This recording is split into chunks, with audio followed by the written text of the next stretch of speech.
Today's guest absolutely nailed the currency reset on an episode about 18 months ago.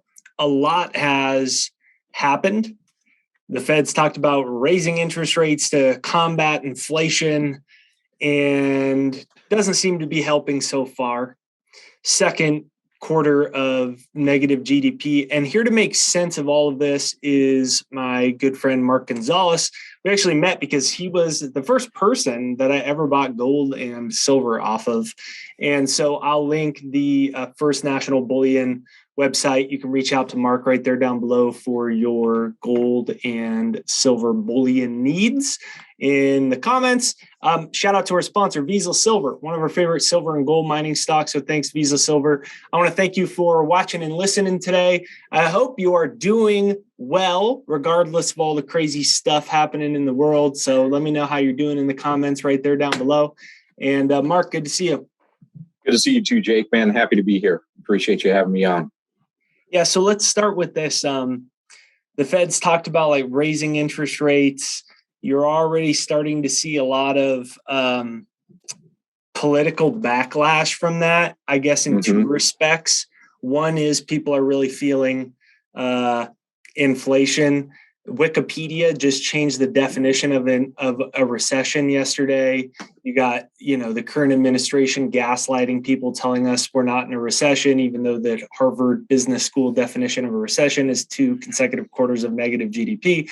And you've got that going on, inflation going higher, then raising interest rates, which just doesn't make a dent in inflation. But even that little increases in interest rates just crushing the middle class and crushing average people that we're all voting. Like, here we are, these average people sitting here. We voted for these people. Now they're seeing we're all getting angry because it's crushing us.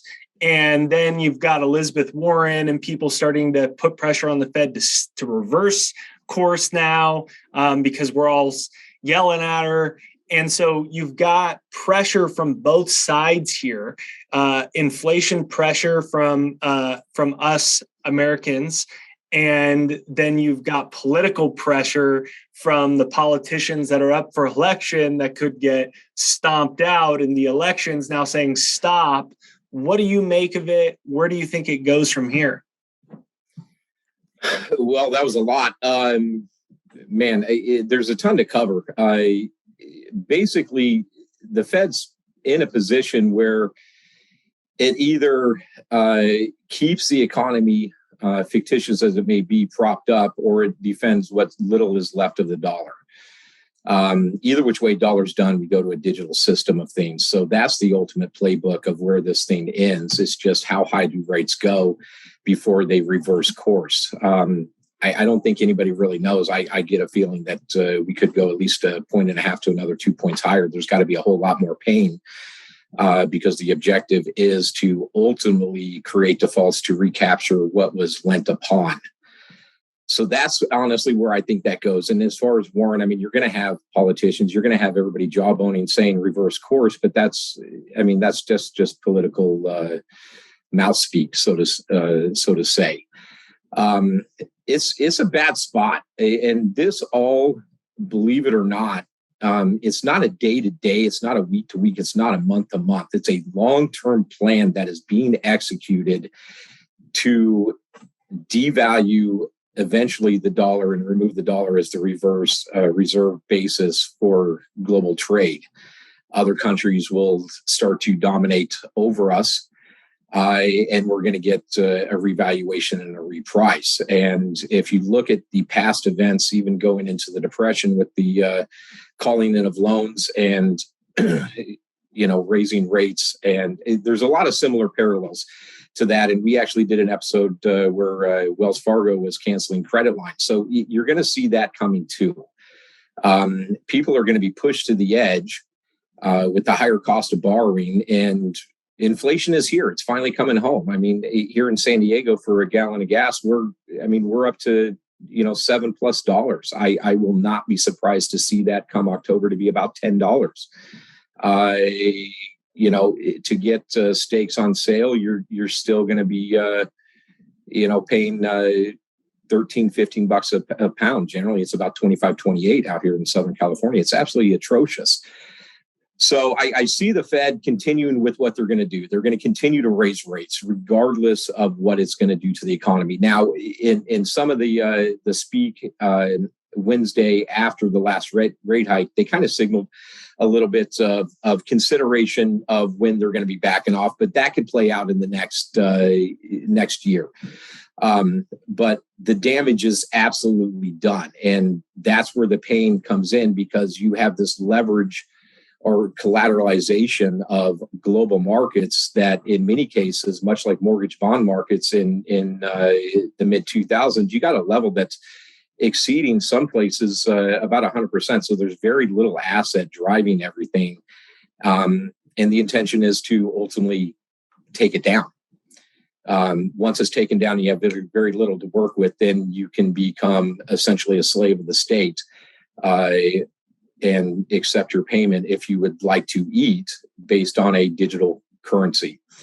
Jerome Powell announced about a month and a half ago that that comes in 2023. He also announced about a little over a year ago that it was going to be 6 months to a year. So we're kind of behind schedule per what the BIS is stating for their target to have a cashless system with a digital controllable programmable currency. A little bit behind what Powell says, but I also think that's also per Basel III, where banks just simply aren't on the right side of the trade as far as their negative carries or short positions with precious metals, because precious metals are now a asset, gold in particular, of a tier one. It's money again, and they got to bring that back in line closer to a 1-to-1 allocation. 1 ounce of gold stored, 1 ounce leased, 1 ounce sold, 1 ounce, et cetera, swap. So when they're on the right side of the trade, everything changes as far as precious metals. When that comes, I don't know when that's going to be. Before that movement happens in metals and commodities, it seems like everybody's waiting on the Fed. And you said something interesting. You said you think they may raise rates another 1.5%, 2%, and it could go on for another year. Most people have seemed to think, before the midterms, myself included, because it seems like it would be political. It seems like it could be one of the greatest wins in percentage basis in the elections, maybe in the last decade, if this keeps going this way. If they keep raising them, and if the 401ks keep balling, if people keep lowering their asking on houses and the housing market keeps going, it seems like it could be bad politically. But you seem to be thinking they will continue this movement, that they won't be stopping here in the next, by whatever, September, October. Is that what I'm hearing? A little bit. And that's not to say that I'm wrong. The problem with what's going on is we're not in control. We don't know exactly how much pain they're going to cause. We don't know their finesse level of how this confiscation of wealth and transformation from dollar to digital currency works. I'm of the mindset that if you raise rates, you sacrifice borrowing, but you also slow the economy. So as far as consumables for people, they're a little less expensive. So it's which path do they choose? If they continue to raise rates and they collapse borrowing, then people are going to have a difficult time borrowing against their credit cards. They're going to not be able to pull equity out of the house because the housing market's going to drop. And it's going to put them in a worse position for when rates come down and then inflation really, really soars, and you could be paying $15, $18 a gas. Now I'm speaking hypothetically because people have even less to work with. So I'm just kind of thinking a little bit out on long term, but I just don't think they back off like everybody thinks they're gonna do initially. Why? We have.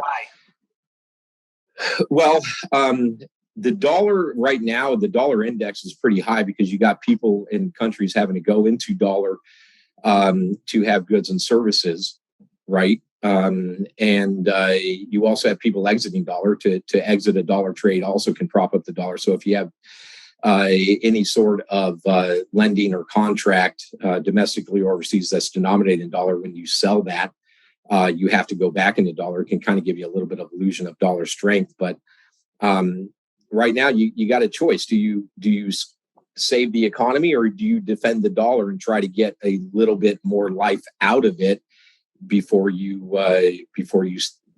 switch?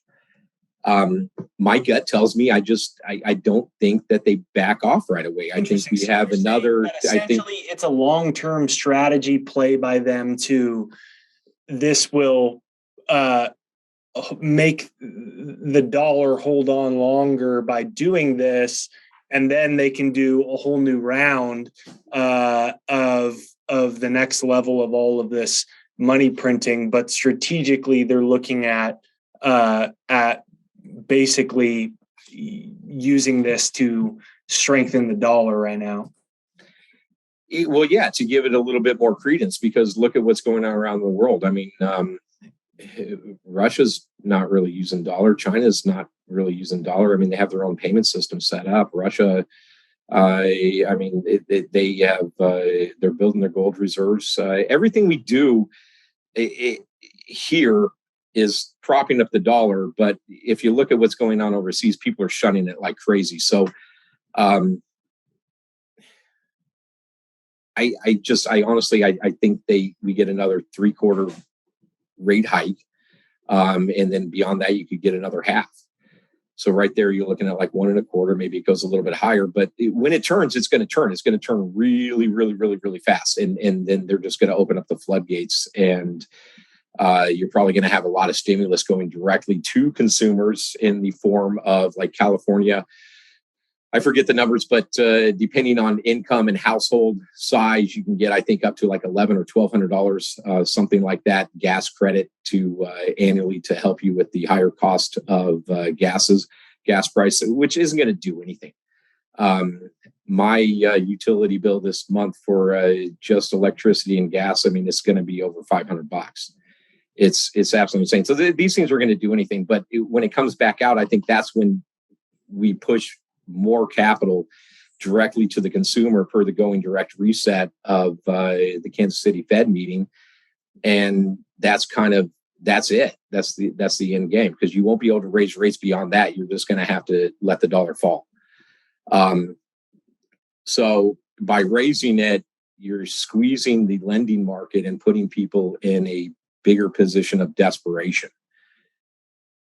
That's just my thought. I mean, these people are they're evil in the way that they think. Anything that they can take from you, they're going to find a way to squeeze it entirely from you.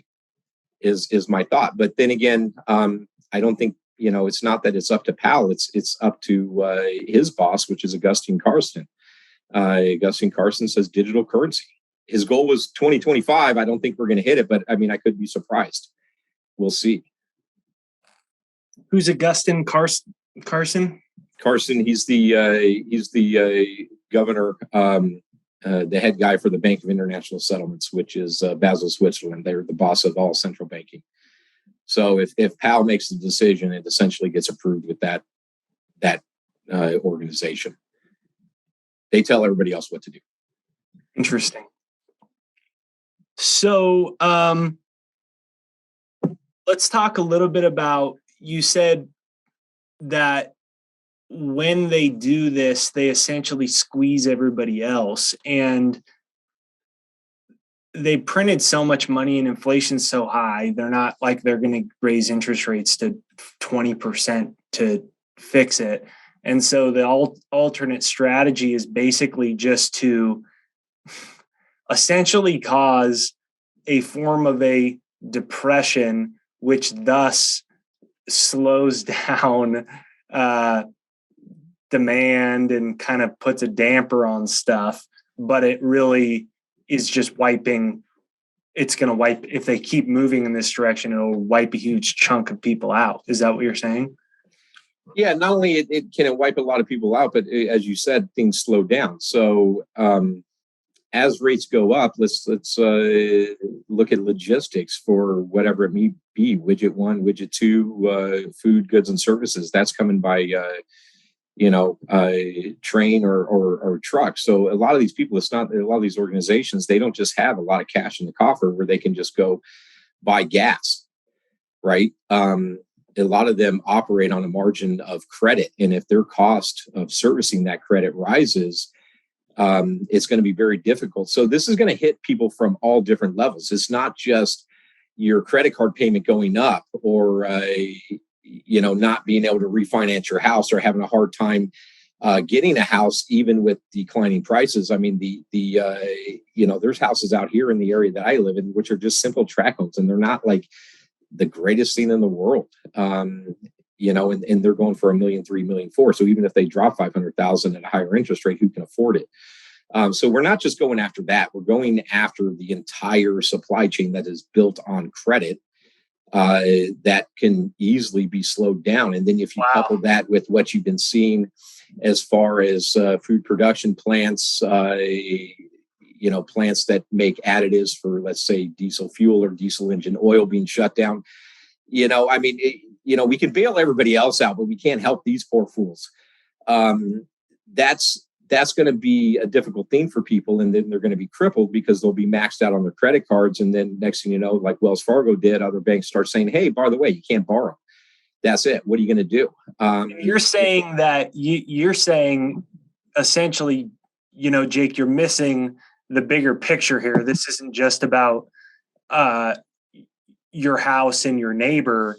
It's the entire supply chain, because not just the yourself and your neighbor are using credit and they're in their their money's in their 401ks in the housing market. You're saying the coffee in this mug, the thing that I buy in the store, at the local grocery store, the gas station, everything's running off of credit, off of debt. But if they jack them up, even at the way they're moving it, if it goes much further, then it affects the cost of a business to such a degree that it creates more shortages, more companies going out of business, and it does damage to whatever's in your grocery store, at Dick's Sporting Goods, at whatever, that whole nine. Is that what you're saying? Absolutely. And then you have higher interest rates, and you still have inflation going up because you have less services, and the cost to get those services to consumer are starting to go sky high. So there's a ton of moving parts to this, and it almost gives me a headache at times trying to wrap your brain around it. And I've been following everything for a long time, and no one has that absolute crystal ball eyesight of what comes, but this is obviously coming at all angles, right? You're going to have food shortages beyond comprehension. You're going to have energy shortages, rolling blackouts beyond comprehension. This is going to hit people from every which way. And it comes down to the cost of borrowing by defending the dollar. And you have higher inflation, you have higher energy cost, higher food cost, higher transport cost. But we're saving the dollar. And then when that turns course and people are at their weakest moment, I think that's when things go really bad. And as far as gold and silver are concerned, I'm still doing this. Will gold and silver move once the Fed reverses course, and let's gold and silver and commodities, we'll put that under the whole umbrella. Does commodities and precious metals move once the Fed says, okay, actually we need to go the other way now? Is that when, or what's the moment? Well, obviously, when you get stimulus, gold and silver can move. Right now, there's still a lot of short positions on them trying to cap the price. But every time the price drops, you see a good amount of those short positions coming off over the duration of long term, bringing you back closer to a net neutral. So gold and silver is going to do what gold and silver does. We raised rates on Wednesday. You had a forward expectation of some point when that could be reversed. Is it going to be 3 months, 6 months, 12 months? I think it's on the longer scale. But ultimately, gold and silver are going to perform the best for individuals when the banks are out of harm's way and they won't suffer damage from a higher price because of all their negative positions. kind of like what they did in the mortgage market. You had a few brilliant people, Dr. Microburry, they started buying swaps, and they had to carry the margin for a couple of years on those things. So the entire market's deteriorating, but they're paying premium. And it wasn't until the banks had their best interests locked up where they were able to unload the crap and secure their swap that they priced it accordingly. So when they're in a position of strength and they're no longer going to be harmed, it's going to take off. And then you're going to really see what I've been talking about, why, you and I had such good conversations about metal. And I think the reason the first interview is that's when precious metals really become unattainable. So right now, I can still get my hands on a good amount of metal. Some of the stuff's delayed. But it's looking pretty good, and that can change obviously at any point in time. But when we find out how thin this really market is, because the banks are out of harm's way and this price just takes off, it's going to be hard for someone to get an abundance of metal, and the premium to acquire. That's when that really, really, really goes up, and you're seeing this kind of start to play out. Is the pullback that we just saw with precious metals the bottom? I don't know. Could we go retest it? We possibly could. But I know that a tremendous amount of shorts were unwound at, gold just below the $1,700 mark, and for silver right around the $18 mark.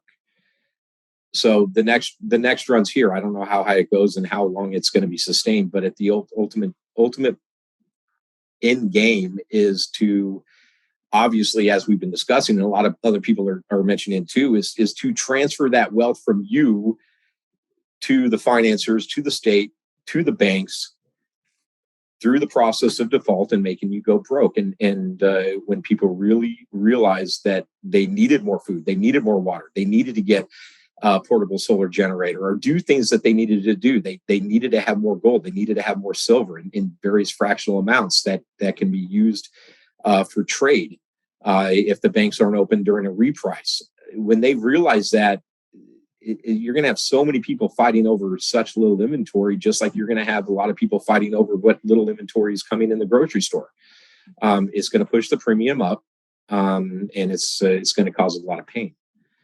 Is the catalyst for that further interest rate hikes? Is it a reversal in interest rates? Is it the debt market faltering? Is it the debt market stabilizing? What is the catalyst?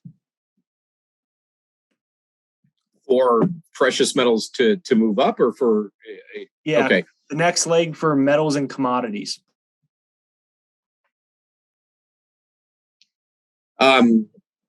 Well, I don't think it's going to be a catalyst of any one thing. It's not to say that, okay, we change course and we drop rates and boom, markets are going to go up. I mean, with the metals, that's going to happen inadvertently, duh.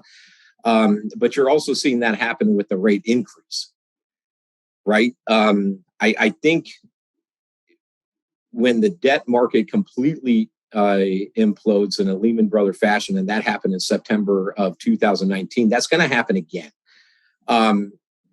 When that happens, and I don't know that, I mean, that could definitely be a catalyst, because it's going to be all hands on deck.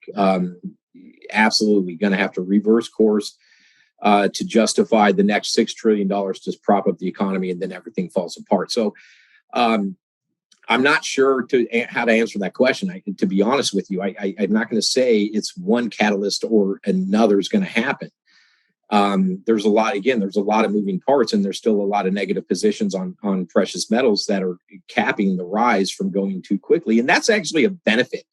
People need to stop looking at like, oh, well, they're not rising, because by the time you wait for that rise in the moving market, everybody else is jumping in. So instead of 100 buyers jumping into a market, now you got 1,000. So you got to get it while it's good. I'm trying to be honest with you. I'm not sure what the catalyst is going to be or how to answer that question. So let's move to a couple rapid fire questions. First rapid fire question is, what did you make of the Biden administration changing the definition of a recession and saying 2 quarters of negative GDP isn't a recession. And I don't know if you saw, but yesterday Wikipedia changed the definition of a recession. And I'll send them to you. I have the shots of the Wikipedia page before and after, and now the page is locked, so it can't be edited. What did you make of this gaslighting around what a recession is and isn't? Well, considering the times we're in, that's business as usual, right? The definition of a lot of things over the last 2 years of what the world's been going through has been changed drastically. So I'm not surprised by any means. What surprises me more is, one, you can't do anything about it. You can know yourself what is going on actually in the world, but then you also see what the narrative is, and you kind of got to live in both parallel universes. So it's status quo. What's going to be real surprising is how many people are actually going to buy into that type of nonsense, and how that is going to be conversation anymore. It's fabrication. It's a lie. And throughout history, when something becomes inconvenient or impractical to a narrative, it gets adjusted. You do that with CPI, you do that with PPI, you do that with GDP. We've been doing that since the 70s. You do it with M2. We got rid of M3. If it becomes no longer useful or goes against the narrative, of course, they're going to change it. And, pretty soon, everything on the internet is scrubbed, and people that aren't really paying attention, they're going to go on the interwebs in the next 6 months, and they're going to look stuff up, and they're going to get total false information. And well, here we are. New world. G7 countries banning Russian gold. Did that surprise you? What did you make of that? You smiled.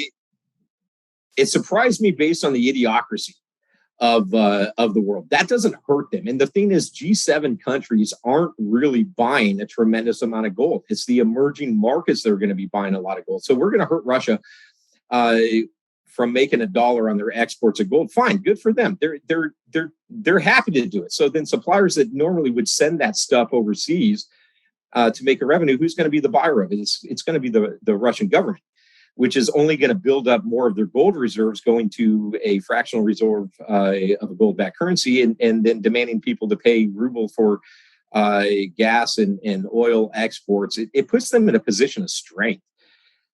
So again, look at what we're doing here to defend the dollar. But then if you look at a broader scope, and I'm glad you brought that up, of what is being done on an international level, which most people aren't paying attention to, you and I are, we're putting other places in a position of strength as we ultimately weaken.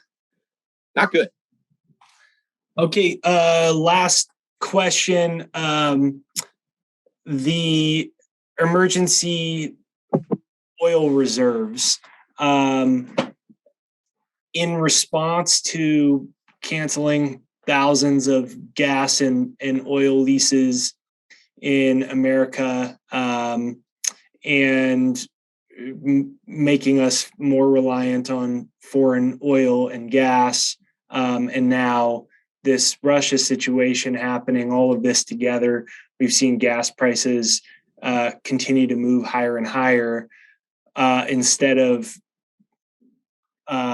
reinstituting a lot of those leases and drilling domestically. The Biden administration has just been selling millions of barrels of our national reserve and then tweeting about it like, hey, we lowered the price by 30 cents. Good news. Yeah, and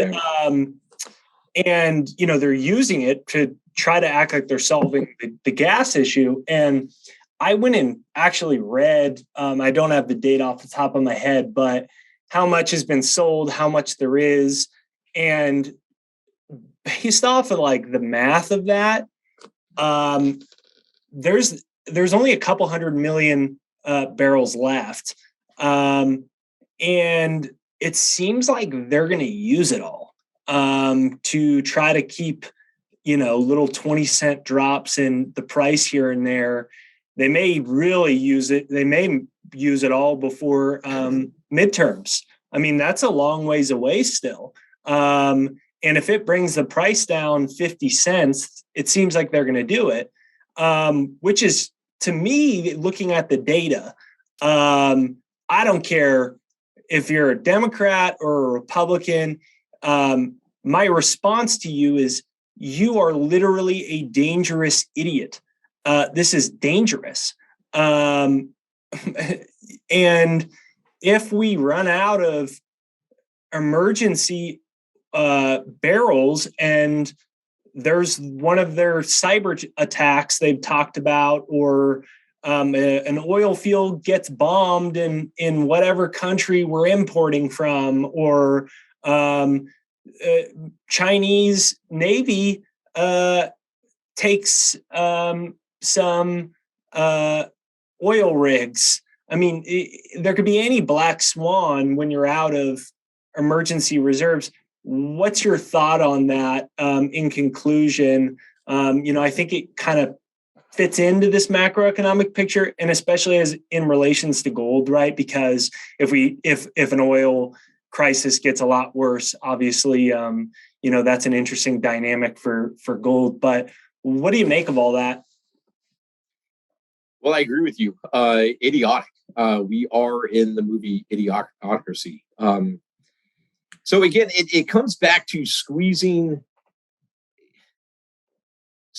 everything from everybody. I mean, oil energy is the lifeblood of it, of the entire economy, all the transports, all the manufacturing. It comes off energy. Nothing's made without some sort of energy.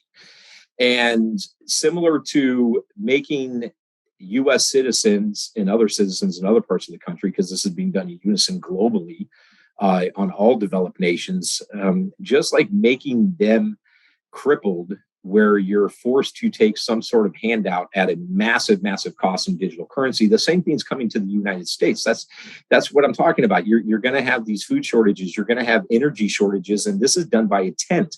You have so little to work with, then you're reliant on having to import your oil at a higher cost if anybody's going to sell it. So you essentially become someone's bitch. And I guess that ties into the digital dollar digital system you're talking about, because if these oil supply chains, everything continues, then it's like, hey, we need help. Okay, we have help. Here's this digital system, and here's some UBI, whatever, sign up into the system.